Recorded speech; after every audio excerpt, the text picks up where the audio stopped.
تاریخ میں کئی حیرت انگیز اور سبق آموز کہانیاں ہیں، لیکن حضرت یونس علیہ السلام کی کہانی کچھ الگ ہی ہے۔ انہیں مچھلی والا نبی بھی کہا جاتا ہے۔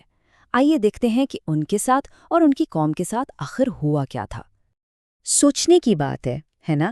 تاریخ میں صرف اور صرف ایک ایسی قوم گزری ہے جس کے لیے عذاب کا فیصلہ ہو چکا تھا، لیکن پھر بھی انہیں بچا لیا گیا۔ یہ کیسے ممکن ہوا؟ یہی سوال حضرت یونس علیہ السلام کی پوری کہانی کی بنیاد ہے۔ تو کہانی شروع ہوتی ہے حضرت یونس علیہ السلام سے اور نینوا کے لوگوں سے۔ اللہ نے حضرت یونس کو اس قوم کی طرف بھیجا تھا، ایک ایسی قوم جو اپنی سرکشی اور نافرمانی میں آپ کہہ سکتے ہیں کہ حد سے گزر چکی تھی۔ حضرت یونس کا مشن بالکل صاف تھا، نینوا کے لوگوں کو بت پرستی سے ہٹا کر ایک اللہ کی عبادت کی طرف لانا۔ لیکن ان کی ہر پکار کا جواب انکار، مذاق اور تکلیف سے دیا گیا، اور یہیں سے اصل کشمکش شروع ہوئی۔ اور یہ کوئی چھوٹا موٹا قبیلہ نہیں تھا۔ نینوا کی آبادی اس وقت 1,00,000 سے بھی زیادہ تھی، یعنی ایک پورا بڑا شہر کفر میں ڈوبا ہوا تھا۔ اس سے آپ اندازہ لگائیں کہ حضرت یونس کا کام کتنا بڑا اور کتنا مشکل تھا۔ اب جب وہ مسلسل انکار کرتے رہے تو ظاہر ہے ایک انسانی رد عمل کے طور پر حضرت یونس مایوس ہو گئے۔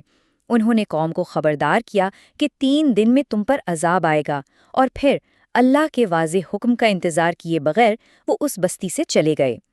یہی وہ فیصلہ تھا جس نے ان کی اپنی آزمائش کا دروازہ کھول دیا۔ تو اب کہانی شہر سے نکل کر سمندر کی طرف جاتی ہے۔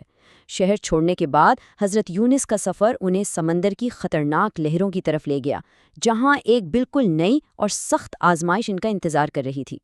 وہ ایک کشتی میں سوار تو ہو گئے، لیکن اچانک ایک شدید طوفان نے کشتی کو گھیر لیا۔ کشتی والوں کا ایک پرانا عقیدہ تھا کہ ایسا تب ہوتا ہے جب کوئی اپنے مالک سے بھاگا ہوا شخص کشتی میں ہو۔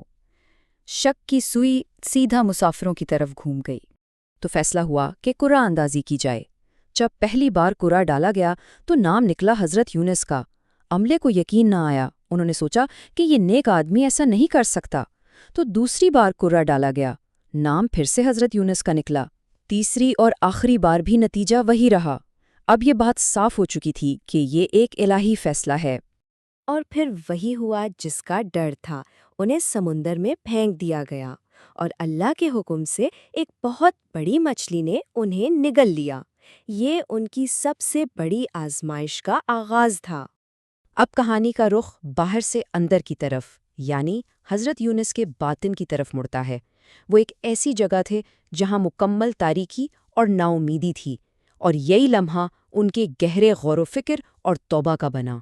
ذرا تصور کریں، وہ 3 اندھیروں میں گھرے ہوئے تھے، ایک رات کا اندھیرا، دوسرا سمندر کی گہرائیوں کا اندھیرا، اور تیسرا مچھلی کے پیٹ کا اندھیرا۔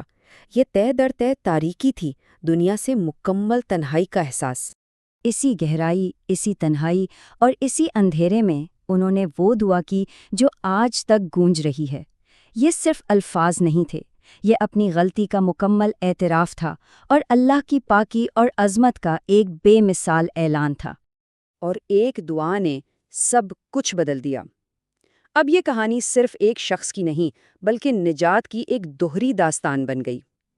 ایک طرف حضرت یونس کی رہائی کی اور دوسری طرف ان کی پوری قوم کی نجات کی۔ اللہ نے ان کی سچی پکار سن لی، ان کی توبہ قبول ہوئی، اور مچھلی کو حکم دیا گیا کہ انہیں ساحل پر اگل دے۔ وہ بہت کمزور اور بیمار حالت میں تھے، لیکن ساحل پر بھی انہیں تنہا نہیں چھوڑا گیا۔ اللہ کی رحمت نے انہیں اپنی آغوش میں لے لیا۔ ان کے نازک جسم کے لیے سایہ اور غذا فراہم کرنے کے لیے کدو کا ایک پودا اگایا گیا، اور ایک جنگلی بکری بھیجی گئی جو انہیں صبح شام دودھ پلاتی تھی۔ یہ ان کی مکمل صحت یابی کے لیے ایک الہی انتظام تھا۔ اور اسی وقت نینوا میں ایک ناقابل یقین واقعہ ہو رہا تھا۔ جب لوگوں نے عذاب کی نشانیاں دیکھیں تو ان پر شدید خوف طاری ہو گیا۔ بادشاہ سے لے کر عام آدمی تک پوری قوم سچے دل سے اللہ سے معافی مانگنے کے لیے جمع ہو گئی۔ انہوں نے اجتماعی طور پر اقرار کیا کہ ہم یونس کے پیغام پر ایمان لاتے ہیں، ہم نے خود پر ظلم کیا، ہمیں معاف کر دے اور ہم پر رحم فرما۔ یہ ان کے سچے پچھتاوے کا ثبوت تھا۔ تو یہ کہانی صرف ایک واقعہ نہیں ہے، یہ ایک لازوال پیغام ہے۔ آئیے دیکھتے ہیں کہ اس پوری کہانی سے ہمیں توبہ، رحمت اور صبر کے بارے میں کیا گہرے سبق ملتے ہیں؟ اگر ہم موازنہ کریں تو بات بالکل صاف ہو جاتی ہے۔ دوسری قوموں نے جیسے قوم نوح یا قوم لوط اپنے پیغمبروں کو جھٹلایا اور تباہ ہو گئیں، لیکن قوم یونس نے عذاب کی نشانیاں دیکھتے ہی توبہ کر لی، اور اسی ایک عمل نے ان کی تقدیر بدل دی۔ اور اس کہانی کی اہمیت صرف اسلام تک محدود نہیں ہے۔ یہودیت میں اسے یوم کپور پر اجتماعی توبہ کی سب سے بڑی مثال کے طور پر یاد کیا جاتا ہے، اور عیسائیت میں حضرت عیسیٰ نے خود اس کا حوالہ قیامت کی ایک نشانی کے طور پر دیا۔ اور اسلامی روایت میں حضرت یونس کا مقام کتنا بلند ہے، اس کا اندازہ پیغمبر محمد صلی اللہ علیہ وآلہ وسلم کے اس فرمان سے ہوتا ہے کہ کوئی یہ نہ کہے کہ میں یونس بن متی سے بہتر ہوں۔ یہ ان کے لیے بے پناہ عزت اور احترام کا اظہار ہے۔ حضرت یونس کی وہ دعا آج بھی ہر اس شخص کے لیے ایک طاقتور وسیلہ ہے جو کسی مشکل یا پریشانی میں ہے۔ یہ اس بات کا زندہ ثبوت ہے کہ سچی توبہ اور اللہ کو پکارنا نجات کے ہر بند دروازے کو کھول سکتا ہے۔ آخر میں یہ کہانی ہم سب کے لیے ایک گہرا سوال چھوڑ جاتی ہے۔ جب زندگی میں ہر طرف سے اندھیرے گھیر لیں تو کیا سچے دل سے اپنی غلطی کو مان لینے اور غور و فکر کا صرف ایک لمحہ واقعی پوری تقدیر بدل سکتا ہے؟